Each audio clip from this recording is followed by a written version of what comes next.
السلام علیکم ورحمۃ اللہ وبرکاتہ. کیا حال ہے آپ لوگ؟ خیریت سے؟ الحمدللہ. آپ سب کو دیکھ کے بہت خوشی ہو رہی ہے. ماشاءاللہ اتنے ڈسپلن سے آپ لوگ بیٹھے ہوئے ہیں. اللہ تعالیٰ سے دعا ہے کہ جو کچھ ہم پڑھتے ہیں وہ ہمارے عمل میں آ جائے. تو اب آپ حسینہ بتائیے کہ کیسے کرنا ہے. استاذہ، ہم نے الحمدللہ اپنی کلاس جو ہے آج کی دعا سے شروع کی الحمدللہ، پھر قرات کی ہم نے، پھر آپ نے جو کلپ دیے تھے اللہ اکبر کی ماشاءاللہ بہت ہی بہترین ہے، ہم نے وہ پلے کیے. پھر ہمارے ایک ٹیچر فہم القرآن کے، انہوں نے 2 منٹ کا اس میں الحمدللہ اللہ سبحانہ تعالیٰ کی کبریائی بیان کیے. اور بس ابھی ہم آپ کو کنیکٹ کریں الحمدللہ. الحمدللہ. استاذہ، سب آپ کو میری ریکویسٹ ہے کہ میں سب کی طرف سے آپ کو بولنا چاہتی ہوں کہ وہ آپ کو دیکھنا چاہتے ہیں استاذہ، کیونکہ یہاں پر جو ہے نا کچھ ہمارے ریگولر اسٹوڈنٹ ہیں آج جو ماشاءاللہ 15 پارے تک ہمارے تعلیم القرآن میں ساتھ میں ہے، فہم القرآن، پھر قال رسول اللہ، اور ابھی تعلیم القرآن الحمدللہ. جی، تو جو اسلام کے جو اسٹوڈنٹ ہیں سسٹر نسیم بورے الحمدللہ ماشاءاللہ وہ خود اپنی زبانی آپ کو بولیں گے. السلام علیکم ورحمۃ اللہ وبرکاتہ. وعلیکم السلام ورحمۃ اللہ وبرکاتہ. میری بہنوں، اس تعلیم القرآن کلاس میں آنے سے پہلے میں ایک ماحول سے تھی جو شرک، بدعت، مولانا، تعویذ، منتوں جیسے ہتھ کنڈوں میں گرفتار ہے. ایسی جماعتوں میں اور کلاسز میں شرکت کی مجھے اجازت نہ تھی اور نہ ہے. لیکن میری ایک بہن کی لگاتار کوشش اور بار بار دعوت سے میں نے ایک بار ہمت جٹا ہی دی. مانو اللہ نے مجھے ہدایت دے دی اور میں نے آہستہ آہستہ اس کلاس میں جانے کی شروعات کر دی. لیکن میرے گھر والوں کو پتا چل گیا، تانا کشی کی ابتدا ہو گئی. لیکن میری یہ بہن میری ہمت افزائی کرتی رہی کہ خاموش رہو، کچھ نہ بولو. سچ پوچھو تو قرآن میں نوشت علم کے اس بے بہا خزانے سے میں انجان تھی. یعنی سورہ فاتحہ سے لے کے پوری نماز کی ادائیگی کے کسی بھی لفظ کی معنی سے میں بے بہرا تھی. اس کلاس میں آنے کے بعد مجھے قرآن کی معنی کسی حد تک اس کے لفظوں کی گہرائی اور تفسیر سمجھ میں آنے لگی. تو محسوس ہوا کہ ابھی تک زندگی بالکل بیکار، بے فضول، بے معنی اور بے مطلب گزری. اسلام کیا ہے پتا تھا، لیکن عمل بالکل ہی زیرو. ہم اسلام کو گرانٹڈ لیتے ہیں کہ اللہ غفور الرحیم ہے. بے شک وہ غفور الرحیم ہے، لیکن کب، کیسے، کیوں، یہ سارے جواب ہمیں قرآن سے ہی ملیں گے اور مجھے ملنے لگے. الحمدللہ میں بھی عمل پیرا ہونے کی کوشش میں جٹ گئی. اس کلاس کی ہر طالب علم اور ہر ٹیچر، اساتذہ خود بہت ہی ملنسار، مددگار، پرجوش، قرآن کے اعتبار سے نیکیوں میں سبقت لے جانے والی ہے. ایسے ماحول نے میری ہمت اور بڑھا دی. اس کلاس کی کوآرڈینیٹر بہت کم عمر ہے جو اپنی زندگی، نجی زندگی، شوہر اور بیٹیوں کو وقت دینے کے باوجود اس خوبصورتی سے منظم ہونے کا ثبوت پیش کرتی ہے کہ میں دم بخود ہوں. ایک بار جدا ڈاکٹر فرحت کی کیسٹ میں کیے گئے بیان اور تفسیر کو سن لے گا، انشاءاللہ اتنا متاثر ہو جائے گا کہ وہ اپنے قدم آگے ہی بڑھاتی جائے گا، پیچھے نہیں ہٹے گی. یہ خاتون آپ سبوں کے لیے ایک رول ماڈل بن جائے گی انشاءاللہ. جب بھی مجھے کوئی مشکل یا پریشانی آتی ہے مجھے خاندان سے پیغام آتا ہے، یہ جو تم قدم اٹھا رہی ہو اسے روک دو ورنہ دلدل میں پھنستی چلی جاؤ گی. میری بہنوں، اللہ سبحانہ تعالیٰ نے یہ ہماری آزمائش کے لیے ہی دنیا بنائی ہے کہ اللہ پر توکل ہے یا نہیں، تمہارا صبر تقوی مضبوط ہے یا نہیں. ابھی ابھی میں اپنی تازہ ترین مثال دیتی ہوں کہ خاندانی مسائل کی وجہ سے مجھے اپنا گھر چھوڑنا پڑا. پھر مجھے پیغام ملا کہ اب بھی سوچو، دیر نہیں ہوئی، لیکن میں نے اللہ پر اپنا یقین پختہ کر لیا تھا. اگر وہ ڈالتا ہے تو راستہ بھی نکالتا ہے. اور آپ کو یقین نہیں آئے گا کہ فرشتے کی طرح ایک انسان نے 8 دنوں کے لیے مجھے بنا کرائے خوبصورت گھر جس میں ساری سہولتیں موجود تھی، مجھے بالکل بنا بنایا گھر تھا. ماشاءاللہ مجھے کوئی تکلیف کا احساس نہیں ہوا اور الحمدللہ مجھے دوسرے گھر کا بھی انتظام ہوا. میں شفٹ بھی ہو گئی اور وہ لوگ تعجب میں پڑ گئے. دیکھیے لوگ ہمارا کتنا ہی برا چاہے، جب اللہ کا اذن نہ ہو کوئی ہمارا کچھ نہیں بگاڑ سکتا. اس بات کا ذکر قرآن میں بڑی خوبصورتی کے ساتھ بیان کیا گیا ہے. بامانی پڑھو گے تو جان جاؤ گے. دوسرا بدلاؤ حجاب ہے. اب تک میں بے پردہ گھومتی تھی، جو کام میں سال نہ کر سکی، تعلیم الاسلام اور ڈاکٹر فرحت کے بیان کی کشش نے ماشاءاللہ برقع لینے پر آمادہ کر لیا. یہاں بھی مجھے کمنٹس پاس ہوئے کہ 700 چوہے کھا کر بلی حج کو چلی، جوانی تو پوری بے پردہ گزاری، بڑھاپے میں برقع لیا. لیکن جہاں آنکھ کھلی سویرا ہے، اس بات کو سمجھ کے میں خاموش رہی کہ دیر سے صحیح لیکن اللہ نے ہدایت دے ہی دی. ماشاءاللہ. پہلے میری نماز توجہ سے نہیں تھی، بہت ہی تیز رفتاری سے پڑھتی تھی. نماز کا توجہ سے، خشوع اور رجوع کے ساتھ پڑھنے کی تلقین قرآن میں بار بار ہے. میں نے اب شروع کر دیا ہے، کسی حد تک کامیاب بھی ہو گئی ماشاءاللہ. قرآن کی تلاوت میں بھی رفتاری تھی، لیکن الحمدللہ اب میں نے ادب، احترام اور تمام اصولوں کے ساتھ پڑھنے کا آغاز کر لیا ہے. میری بہنوں، آزما کر دیکھو، ایسی جگہ کو ساتھی بنا لینے سے بہت سی غلطیاں اور گناہ سمجھ میں آنے لگتی ہیں اور ہمیں خود بخود سکون میسر ہوتا ہے. ہماری کشمکش اور بوکھلاہٹ کا خاتمہ ہو جاتا ہے. آئیے اس کلاس میں اور آزما کر دیکھیے. میں نے جو کچھ بھی اپنی زندگی کے ابتدائی دور میں یاد کیا تھا اب تک اسی پر ٹکی تھی کہ اب یاد نہیں ہو سکتا، لیکن ماشاءاللہ قرآن میں جو بھی یادداشت سے تعلق رکھنے والی چھوٹی چھوٹی صورتیں ہماری استاذہ بتاتی ہیں، ان کے ذریعے میں نے کافی کچھ یاد کر لیا. سورہ مزمل، سورہ اعلیٰ، سورہ فجر، الف لام کا ایک رکوع، آمنا رسول اور بہت سی ایسی چھوٹی چھوٹی سورے. میں خود اچنبے میں ہوں. میری بہنوں، آپ گھبرائیے نہ. یہ کتاب، یہ کلاس، یہ اساتذہ کا جو بھی لیکچر ہے، اس قدر بابرکت مقدس ہے کہ ایک بار آپ اس سے جڑ جاؤ گے تو آپ میں بھی سیکھنے کا جذبہ پیدا ہو جائے گا. جینے کا طریقہ آسان ہوگا، زبان میں شائستگی ہوگی، بڑوں کا لحاظ اور بچوں سے پیار ہو جائے گا. صلح رحمی، قطع رحمی، والدین، رشتہ داروں کے فرائض کا احساس اور انہیں عمل میں لانے کا جذبہ تعلیم القرآن کلاس میں آنے کے بعد ہی میرے نزدیک اجاگر ہوا ہے. قرآن کے صفوں پہ بار بار نماز، زکوٰۃ، صدقہ، صبر اور احسان کرنے والوں کا ذکر بہت ہی باریکی اور طوالت سے ہے. ہر بار صبر کرنے اور خاموش رہنے کی تلقین کی گئی ہے، کیونکہ شیطان ہر جگہ موجود ہمیں بھڑکانے کی طاق میں رہتا ہے اور ہماری خاموشی اور صبر اسے شرمندہ کر دیتی ہے. یہی سارا بدلاؤ مجھے تھوڑا تھوڑا محسوس ہو رہا ہے اپنے آپ میں، اور میں دعا گو ہوں کہ خداوند کریم اس میں شدت پیدا کرے. آمین. میری بہنوں، میری آپ سے درخواست ہے کہ تعلیم القرآن سے، ڈاکٹر فرحت کے بیان سے جڑ جائیے. جب میں اس عمر میں کر سکتی ہوں تو انشاءاللہ آپ سب ضرور کر پائیں گے انشاءاللہ. اور ہم سبھی اس کلاس کی رہنما کہ ہم قدم بننے کی کوشش کریں گے. اپنے یقین کو پختہ بنائیے. اچھا یقین نہیں ہے تو کشتی ڈبو کے دے، ایک تو ہی نہیں ناخدا ظالم خدا بھی نہیں. الحمدللہ. یہ میرے تجربات اس کلاس میں آنے اور ڈاکٹر فرحت ہاشمی آپ سے جڑنے کے بعد ہی مجھ میں کافی بدلاؤ ہوا ہے. میں مسلمان تھی لیکن اب شرمندگی محسوس ہوتی کہنے کے لیے کہ میں مسلمان، لیکن آپ کے مٹھاس اور اس کلاس کی تمام خلوص ملنساری نے مجھے یہاں پر ٹکا ہوا رکھا ہے. الحمدللہ. میں چاہتی ہوں کہ میں بھی ایسے ہی کام کروں جیسے کہ آپ سبھی کر رہے ہیں، اس خاص کر آپ. الحمدللہ. السلام علیکم ورحمۃ اللہ وبرکاتہ. وعلیکم السلام ورحمۃ اللہ وبرکاتہ. اللہ تعالیٰ آپ کی کوششوں میں برکت ڈالے، اور جو آپ نے سب کے لیے پلیٹ فارم مہیا کیا اور بہت سے اور لوگوں کی ہدایت کا ذریعہ بن رہے ہیں، اللہ تعالیٰ آپ سے اس کو قبول فرمائے اور ہم سب کو بہترین کاموں کی توفیق عطا فرمائے. استاذ، ایک ہمارے دوسرے سینٹر کے اسٹوڈنٹ ہیں سسٹر شہناز. السلام علیکم ورحمۃ اللہ وبرکاتہ. وعلیکم السلام ورحمۃ اللہ وبرکاتہ. استادہ، میں اندھیری ویسٹ ملت نگر سے ہوں اور ماشاءاللہ ہمارے یہاں 15 سے 20 بہنیں ہیں، لیکن ہم سب کی زندگی میں جو بدلاؤ آیا ہے اس 15 پارے تک آنے تک، میں اس کا بیان لفظوں میں نہیں کر سکتی ہوں، کیونکہ میرے پاس لفظ ہی نہیں ہے کہ میں کہاں سے شروع کروں اور کہاں ختم کروں. لیکن میں مثال دینا چاہوں گی کہ یہ قرآن ایک سمندر کی طرح تھا اور آپ نے ان سوروں کے ذریعے جو تفسیر ہم تک پہنچائی وہ موتی ہم نے اپنے دامن میں ڈالے ہیں. آج آپ کی ایک ایک الفاظ کی جو تفسیر ہم سنتے ہیں.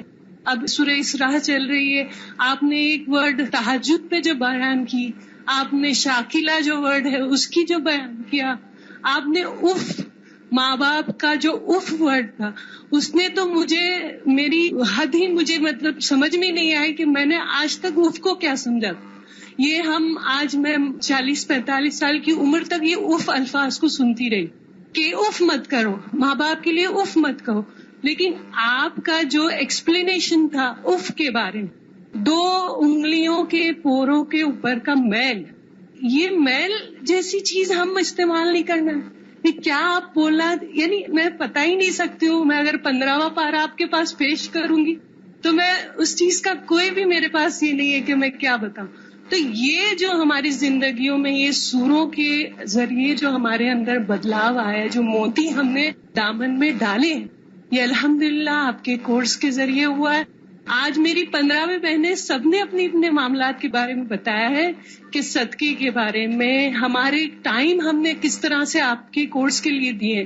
ایک ہماری بہت بزرگ بہن ہے جن کے بچے ہمیشہ ان کو سعودی بلاتے ہیں، لیکن ان کا کمٹمنٹ یہ ہے کہ اس کورس کو چھوڑ کر میں نہیں جاؤں گی. جب تک میں اس کورس کو پوری طرح اپنا وقت نہیں دوں گی، یہ کہتی ہے کہ میں آپ سے ملنے نہیں آؤں. آپ کو ملنا ہے تو میرے پاس آئیے. تو بچے ان کو ملنے آتے ہیں، یہ نہیں جاتی. And she is 62 years old. الحمدللہ ان کو دیکھ کے ہم بہت انسپائر ہوتے ہیں. تو اس طرح سے ہر ایک کی کہانی ہے، صرف ایک اسٹوڈنٹ نہیں. اور یہ جڑتے گئے آہستہ آہستہ، اور ماشاءاللہ آج اسلام کے اندر کتنے آؤٹ لیٹس ہیں، اور سب ماشاءاللہ آپ کے لیے خیریت کی دعا کرتے ہیں. اللہ آپ کو بہت عمر دے. السلام علیکم. وعلیکم السلام ورحمۃ اللہ وبرکاتہ. استاذہ، ایک ہماری بینڈرا کلاس کی سسٹر ہیں، سسٹر نسرین، وہ بولنا چاہیں گے. السلام علیکم ورحمۃ اللہ وبرکاتہ. وعلیکم السلام ورحمۃ اللہ وبرکاتہ. پچھلے دنوں میرا آنکھ کا آپریشن ہوا تھا، تو میں بہت لونلینس فیل کرتی تھی اور اکیلا پن اور ڈپریشن بہت زیادہ تھا. تو اس وقت آپ کی جو بیانات تھے آڈیوز میں، میری تنہائی کا بہت بہترین، آپ میری ساتھی بن گئی، اور میرا ڈپریشن، میرا غم و دکھ سب جاتا رہا. تو میں نے ایک چھوٹی سی نظم لکھی ہے. الین میں بھی آپ سے ملاقات ہوئی تھی میری، دبئی میں بھی ہوئی تھی، تو تھوڑا ایک تاثر چھوٹا سا مختصر آپ کو دینا چاہتی ہوں. بسم اللہ الرحمن الرحیم. میری تنہائی کی ساتھی، میرے غموں کا مداوا ہو تم نے قرآن کو جب سے سکھلایا ہے، ہر غم و دکھ کو میں نے بھلایا ہے. اپنا مقصد حیات اب سمجھ میں آیا ہے، حبل اللہ کو جب سے تم نے گلے لگایا ہے. ہندوستان ہو یا پاکستان، امریکہ ہو یا انگلستان، ہر جگہ علم کی شمع تم نے جلایا ہے. تم سے امارات میں ملاقات ہوئی تھی میری، جس طرح تم نے گلے سے لگایا ہے، آج بھی وہ لمس میں نے پایا ہے. میری فرمائش پہ یا مریم ورکعوا مع الراکعین کا درس جب تم نے سنایا ہے، الین کی ساری خواتین کو مسجد میں نے پایا ہے، ورنہ گھر کے اندر سب نماز پڑھتی تھیں، تراویح کو بھی وہ نظر انداز کرتی تھیں. پھر سے ایک بار ملاقات کی خواہش ہے میری، کاش کے ایک بار ممبئی تم آ جاؤ، کاش کے ایک بار ممبئی تم آ جاؤ. تمہاری بیٹیاں قرآن کی تجوید جو سکھلاتی ہیں، ورڈ ٹو ورڈ اور حفظ بھی وہ آن لائن کرواتی ہیں. اللہ اپنے حفظ و امان میں تمہیں، اسما، مریم، اتیمیہ کو رکھے، اور ہشام الہادی کو دین کی مزید حکمت عطا کر دے. آمین. استاذہ، یہ جو ہے سسٹر، ان کی تھوڑا آئی سائٹ کا پرابلم ہے. الحمدللہ یہ ہمارے بینڈرا کلاس کی اللہ کے خوبصورت نام کے اسٹوڈنٹ ہیں. الحمدللہ اللہ تعالیٰ ان کو صحت عطا فرمائے. آمین. نحمده ونصلي على رسوله الكريم، اما بعد، فاعوذ بالله من الشيطان الرجيم. بسم الله الرحمن الرحيم. رب اشرح لي صدري ويسر لي امري واحلل عقدة من لساني يفقهوا قولي. آج میں انشاءاللہ آپ لوگوں کے ساتھ خوشگوار زندگی کے کچھ اصول اس موضوع پر بات کروں گی. میری یہ گفتگو جو ہے یہ شیخ عبد الرحمن سعدی کی کتاب الوسائل المفیدہ للحیات السعیدہ پر بیسڈ ہے، ویز ٹو ہیپی لائف. ہم میں سے ہر شخص یہ چاہتا ہے کہ اسے خوشگوار زندگی نصیب ہو. ہر شخص کا یہی دل چاہتا ہے کہ وہ اچھی زندگی بسر کرے، مرد ہو یا عورت ہو، جوان ہو یا بوڑھا ہو، بچہ ہو، کسی ملک کا، کسی نسل، کسی رنگ کا ہو. لیکن ہر شخص کی تمنا یہی ہے کہ اس کی زندگی اچھی، اور اچھی زندگی حاصل کرنے کے لیے اور اچھی زندگی گزارنے کے لیے ہم دیکھتے ہیں کہ ہر دین مذہب کے لوگ جو ہیں وہ کوششیں کرتے ہیں. اس پر طرح طرح کی کتابیں بھی لکھی گئی ہیں، لیکن اس کے باوجود لوگ ہیپی نظر نہیں آتے. تو آئیے ہم دیکھتے ہیں کہ ہمارا دین اس بارے میں کیا کہتا ہے. قرآن مجید میں ہمارے لیے اس کے بارے میں کیا رہنمائی، کیا تعلیم دی گئی ہے. ہم سب یہ جانتے ہیں کہ یہ زندگی ایک امتحان ہے اور اس میں انسان کو طرح طرح کے مسائل کا سامنا کرنا پڑتا ہے. ان مسائل کے حل کے لیے انسان مختلف طریقے اختیار کرتا ہے، لیکن بسا اوقات وہ طریقے فائدہ نہیں دیتے.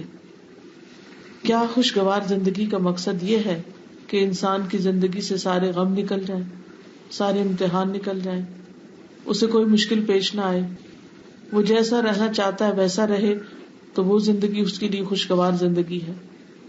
تو حقیقت میں خوشگوار زندگی ہے کیا؟ اچھی زندگی ہے کیا؟ پہلی بات تو یہ کہ یہ جو ہم سوچتے ہیں کہ ہماری زندگی میں کوئی غم ہی نہ رہے، کوئی مشکل ہی نہ رہے، کوئی امتحان ہی نہ رہے، تو یہ پاسبل نہیں، یہ ممکن نہیں. کیوں؟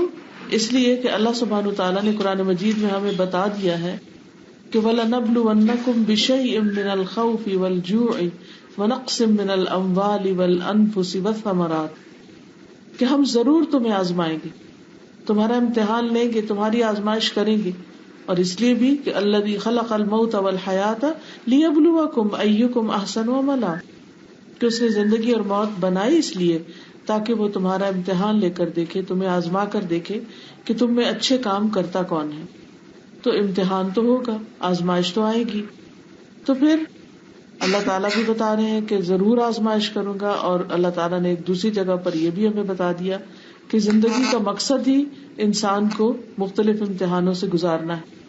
اور دوسری طرف ہم دیکھتے ہیں کہ اللہ تعالیٰ یہ بھی ہمیں بتاتے ہیں کہ من عمل صالحا من ذکر او انثى وهو مؤمن فلنحيينه حیاة طیبہ ولنجزینہم اجرہم باحسن ما كانوا يعملون، کہ جو کوئی نیک عمل کرے گا، خواہ مرد ہو یا عورت ہو، بس وہ مومن ہو، تو ہم اسے ضرور اچھی زندگی بسر کروائیں گے.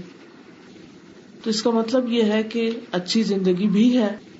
تو ایک طرف امتحان ہے اور ایک طرف اچھی زندگی کی بشارت دی جا رہی ہے، اور بہترین اجر اور بہترین صلے اور بہترین انعام کی بشارت دی جا رہی ہے. تو یہ دو چیزیں اکٹھی کیسے ہو سکتی ہیں؟ ان کو کیسے اکٹھا کیا جائے؟ تو بات یہ ہے کہ اچھی زندگی کا یہ مطلب نہیں کہ امتحان ختم ہوں گے. امتحان تو ہوں گے. اللہ تعالیٰ نے جیسے فرمایا وَلَنَبْلُوَنَّكُمْ بِشَيْءٍ مِّنَ الْخَوْفِ، خوف ہوگا، والجوع بھوک ہوگی، وَنَقْصٍ مِّنَ الْأَمْوَالِ مال کم ہوگے، وَالْأَنفُسِ جانیں کم ہوگی، وَالثَّمَرَاتِ پھلوں کی رزق کی کمی ہوگی. تو یہ سب کچھ تو ہوگا، لیکن ان سب چیزوں کی کمی کے باوجود خوش رہنا آنا چاہیے. یہ ہے اصل ایمان، یہ ہے اصل خوشگوار زندگی.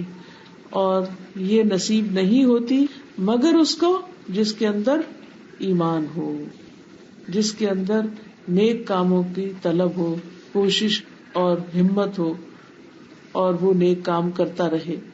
تو یہ چیزیں انسان کو سکون عطا کرتی.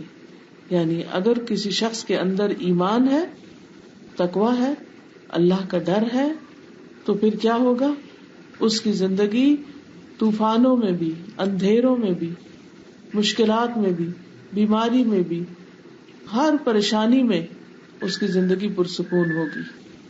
تو سکون کا تعلق اگرچہ بیرونی ماحول سے ہوتا ہے، لیکن جب تک سکون اپنے دل کے اندر نہیں ہوتا، جب تک اطمینان اور چین انسان کے اپنے اندر نہیں ہوتا، اس وقت تک انسان کہیں بھی سکون نہیں پا سکتا.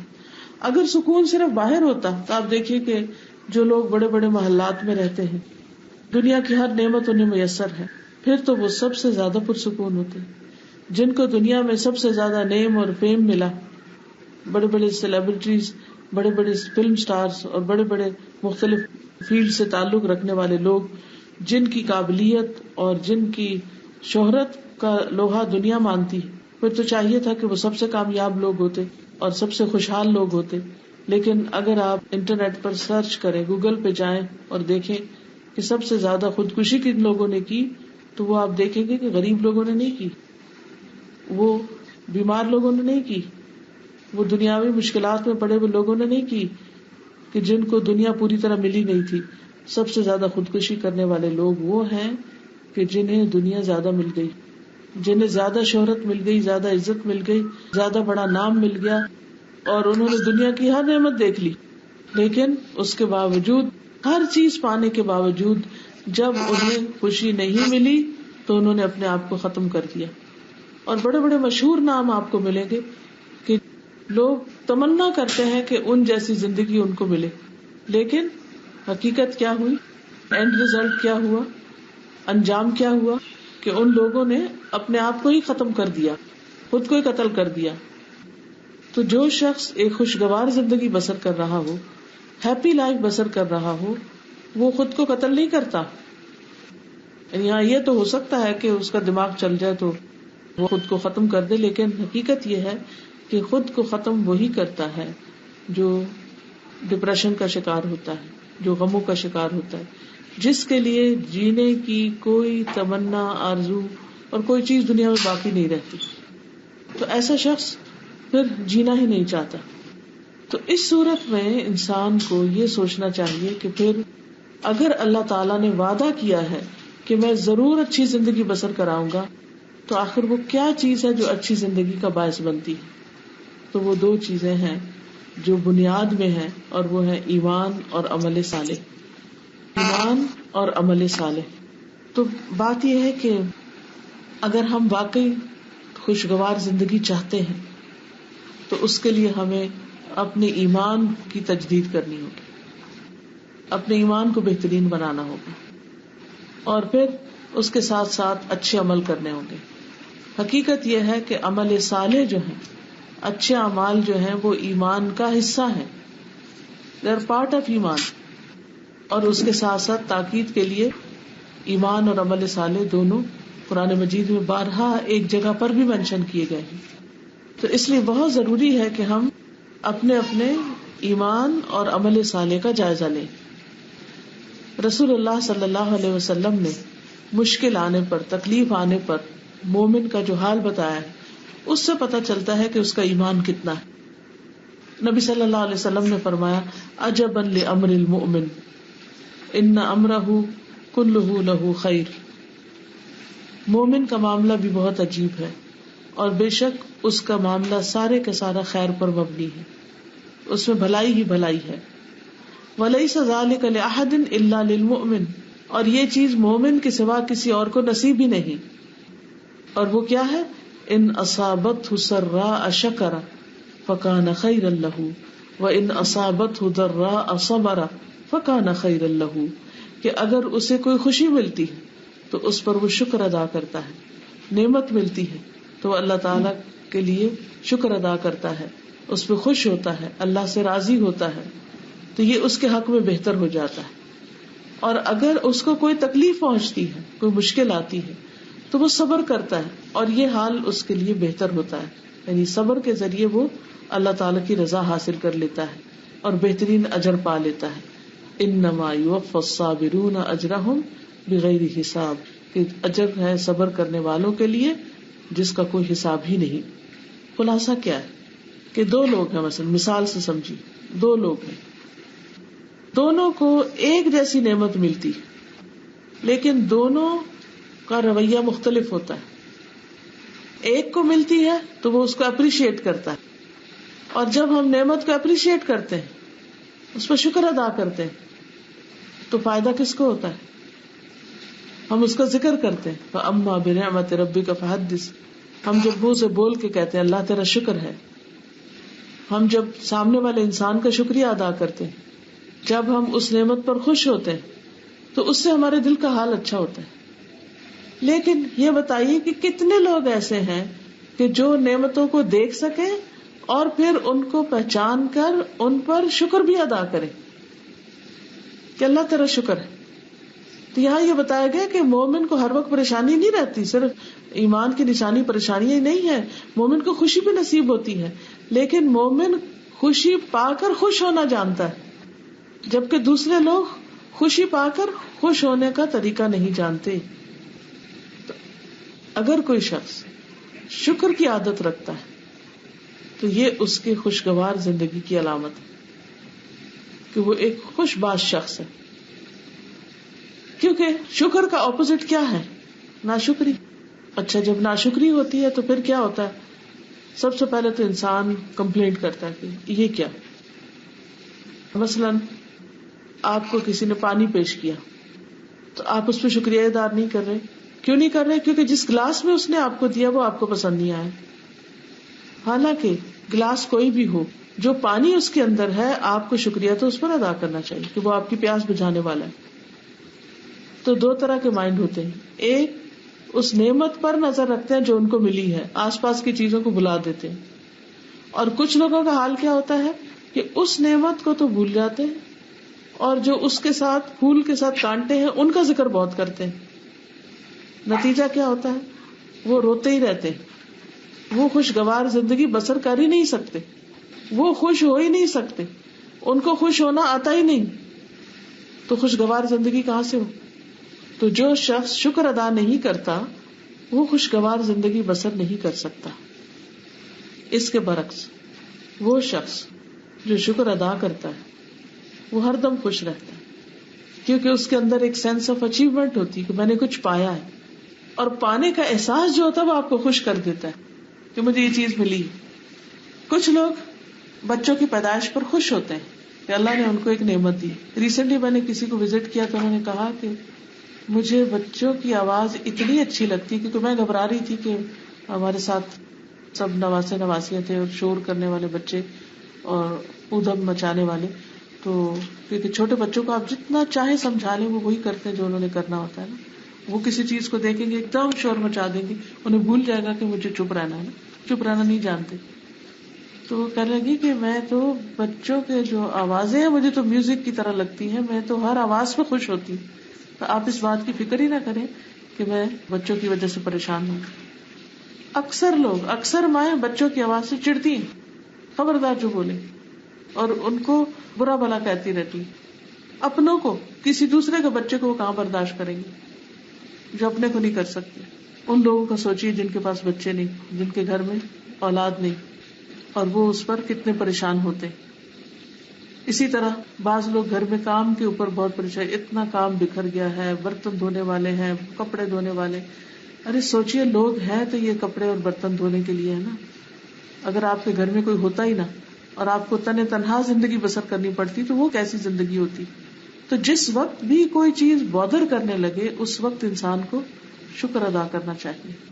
اور یہ شکر جو ہے نبی صلی اللہ علیہ وسلم نے ایمان کا معنی کیا بتایا، مومن کا حال کیا بتایا کہ وہ نعمت کو پا کر شکر ادا کرتا ہے، اور یہ اس کے حق میں بہتر ہوتا ہے. اور یہی دراصل ایمان کے ساتھ خوشگوار زندگی ہے. دوسری حالت تکلیف کی حالت، بیماری ہے، کوئی فوتگی ہو گئی ہے، بچے پریشان کر رہے ہیں، کوئی اور بھی ایسی تکلیف ہے. وَإِنْ أَصَابَتْهُ ضَرَّاءَ صَبَرَ، تو وہ اس پر صبر کر لیتا ہے، اللہ سے ناراض نہیں ہوتا.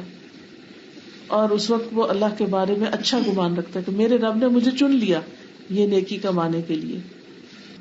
تو اس پر اگر انسان کو یہ پتا چل جائے کہ تکلیف والوں کا قیامت کے دن اجر کیا ہوگا تو وہ وہاں تمنا کریں گے کہ کاش دنیا میں ہماری اسکن کینچیوں سے کاٹ ڈالی جاتی اور ہم بھی آج یہی اجر پاتے جو ان لوگوں کو ملا.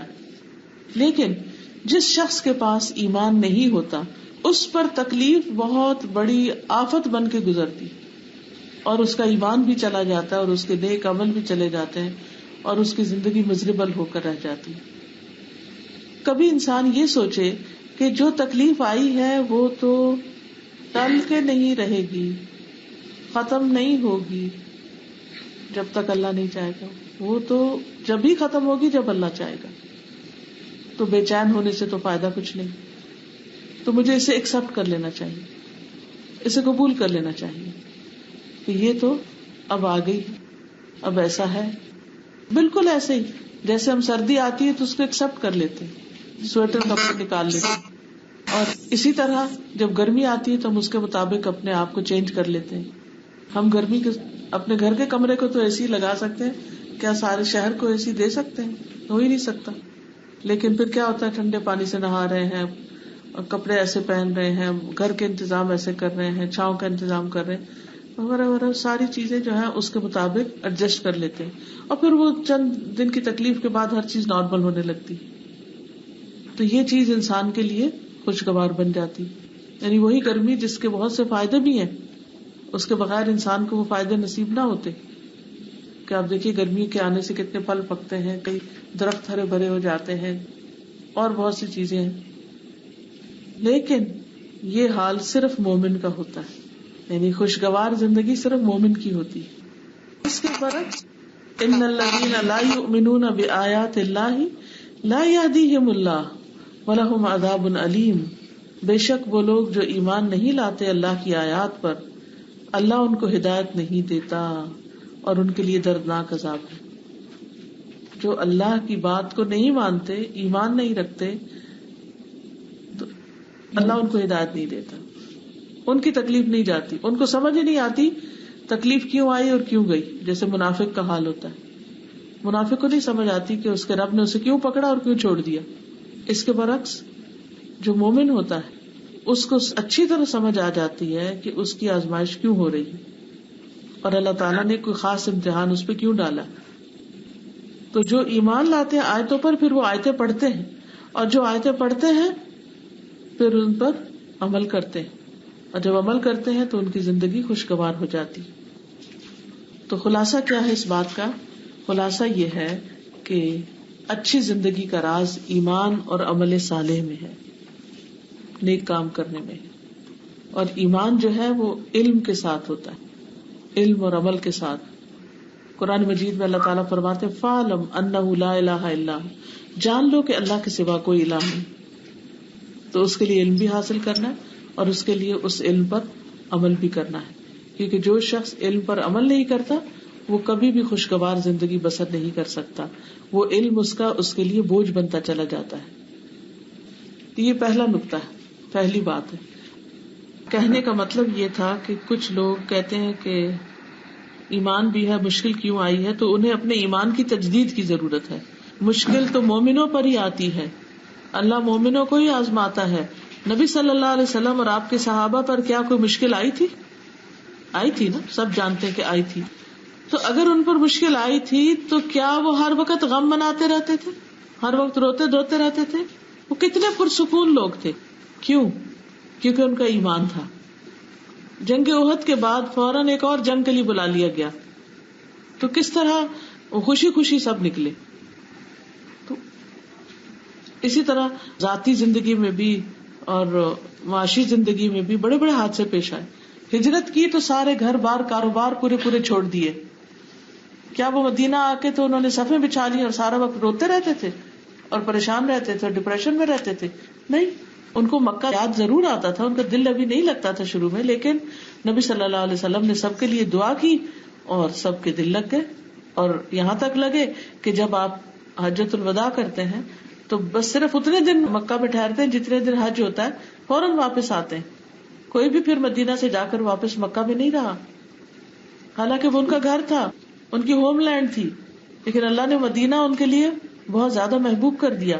تو یہ سب نعمتیں ایمان کے ساتھ ملتی. دوسری چیز، الاحسان الی الخلق بالقول والفعل، مخلوق کے ساتھ احسان قول اور فعل کے ساتھ. اگر کوئی شخص یہ چاہتا ہے کہ اس کی زندگی خوشگوار ہو تو اس کو کیا کرنا چاہیے؟ لوگوں کے ساتھ اچھی طرح پیش آنا چاہیے. جیسے قرآن مجید میں آتا ہے قولوا للناس حسنا، لوگوں کے ساتھ اچھی طرح بات کرو. جب آپ کسی سے اچھے سے بات کریں گے تو آپ کے اندر ایک خوشی آئے گی، اور اگر آپ غلط طریقے سے بات کریں گے تو آپ کے دل کے اندر خود تکلیف پیدا ہوگی، آپ کے دل کے اندر ایک ملال آئے گا، ایک گلٹ سی آئے گی. بعض اوقات ہم غصے میں آ کے دوسرے کو برا بھلا کہہ دیتے ہیں، لیکن اس کے بعد حال کیا ہوتا ہے؟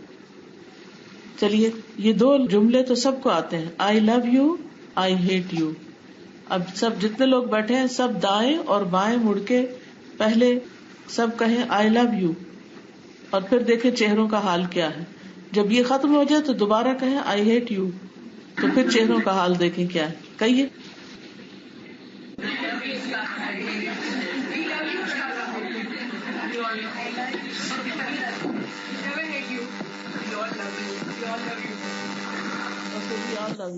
ٹھیک ہے، اس میں کوئی فرق تھا نا کہ نہیں تھا؟ جی حالانکہ سب کو پتا ہے کہ آپ صرف ایک وقتی طور پہ بات کر رہے ہیں. ایون اگر مثال کے طور پر بھی یہ لفظ بولے جائیں تو اس کا بہت نیگیٹو امپیکٹ ہوتا ہے. وہ یوٹیوب پر ایک کلپ ہے, آپ لوگ بھی گوگل کر کے دیکھ لیجئے, سرچ کر کے. اس میں کسی نے چاول بھگوئے 3 کپس کے اندر اور ایک کو نیوٹرل چھوڑ دیا اور ایک کے اوپر لکھا ہے لو اور ایک کے اوپر ہیٹ.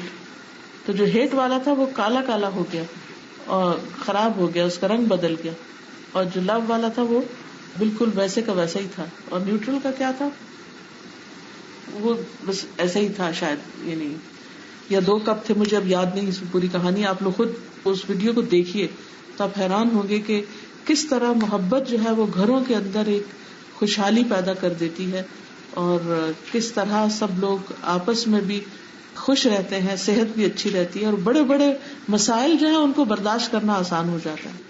اور جب ایک دوسرے کے ساتھ موافقت نہیں ہوتی, محبت نہیں ہوتی, یا ایک دوسرے سے اچھی طرح انسان بات نہیں کرتا, تو زندگی خوشگوار ہو نہیں سکتی. اس کے لیے دوسرے کا انتظار مت کیجیے, آپ دوسرے کو کہیے آئی لو یو, آپ کہیے چاہے وہ آپ کو نہ کہے.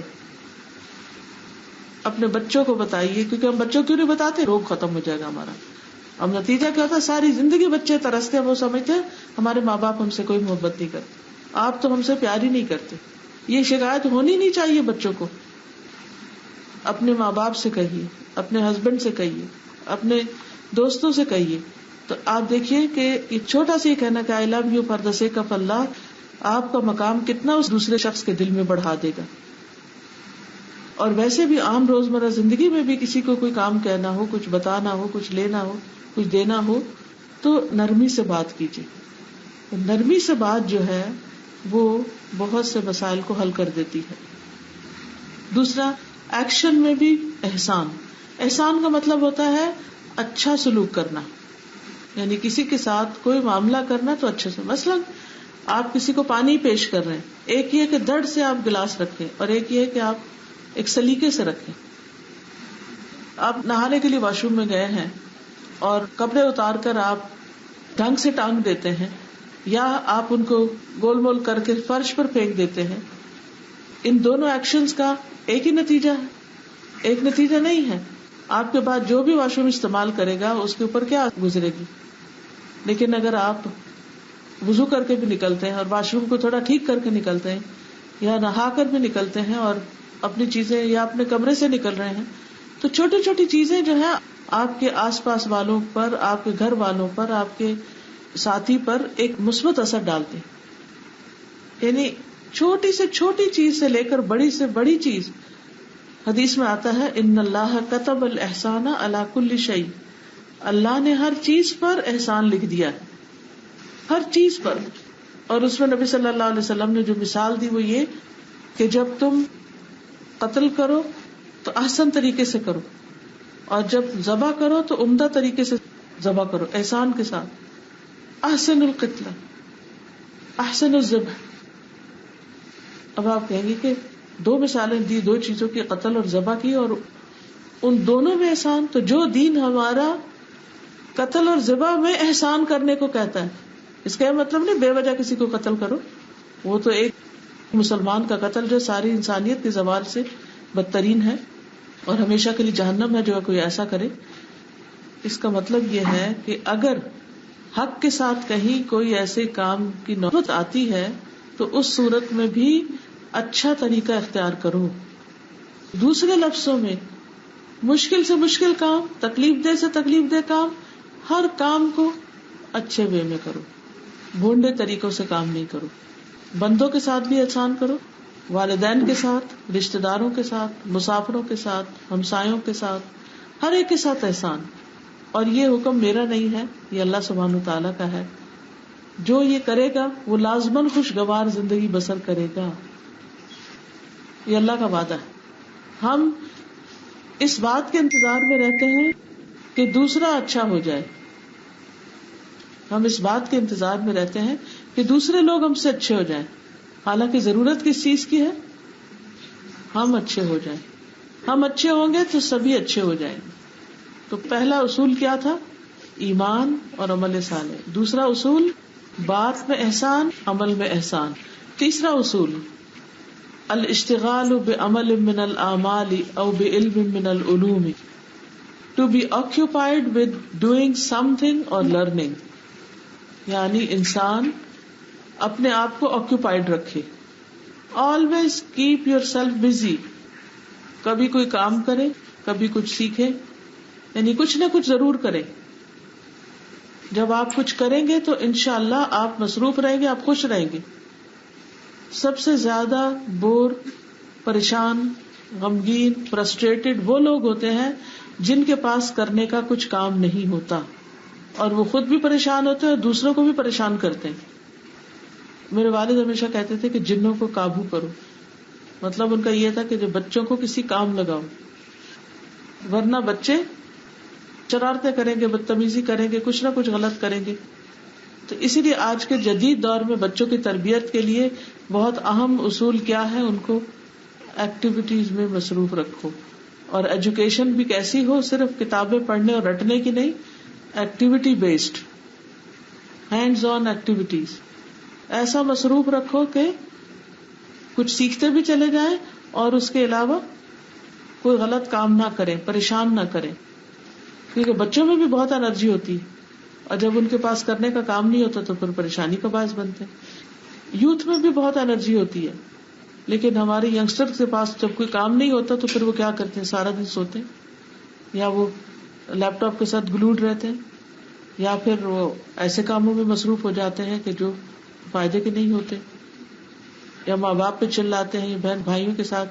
لیکن جو بچے اپنی پڑھائی میں، اپنے کاموں میں، کسی بزنس میں، کام کاروبار میں مصروف ہوتے ان کا مزاج نسبتاً فرق ہوتا ہے بیکار لوگوں سے. تو الاشتغال بعمل من الاعمال او بعلم من العلوم. یا کچھ سیکھو یا کچھ سکھاؤ، یا کچھ کرو یا کچھ کسی کو کرواؤ، کسی کی مدد کرو. اسی لیے وہ حدیث میں آتا ہے خیرکم من تعلم القرآن وعلمہ. تم میں بہترین ہے وہ لوگ جو کیا کرے؟ قرآن سیکھے یا سکھائیں. یعنی یا خود پڑھتے رہو یا پڑھاتے رہو. مثلاً اگر اس کا ناظرہ ٹھیک نہیں، تجوید ٹھیک نہیں، تو سیکھنا شروع کر دو. اگر ناظرہ تجوید بہت اچھا ہے تو حفظ کرنا شروع کر دو.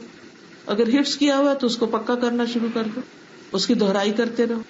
اگر سمجھ کے نہیں پڑھا تو سمجھ کے پڑھنے کی کوشش کرو. اگر ایک دفعہ پڑھ لیا تو دوبارہ اس کو پڑھو، کیونکہ بہت سی چیزیں پڑھ کے بھول جاتی ہیں. اور یہ مارک کرو کہ کن کن چیزوں پر ابھی تک عمل نہیں کیا، اور اگر یہ چیزیں آ جائیں تو پھر انسان دوسروں کو بھی سکھانا شروع کرے. تو یا علم یا کام، ٹھیک ہے، کچھ نہ کچھ کرتے رہو. آپ دیکھیں گے کہ ایسے لوگ بہت کم پریشان ہوتے ہیں، بہت کم بد اخلاقی پھر کرتے ہیں، کیونکہ وہ اپنے کام میں اتنے مصروف ہیں کہ انہیں وقت ہی نہیں ہے کہ وہ منفی باتیں سوچیں. تو کیپ یور سیلف بزی.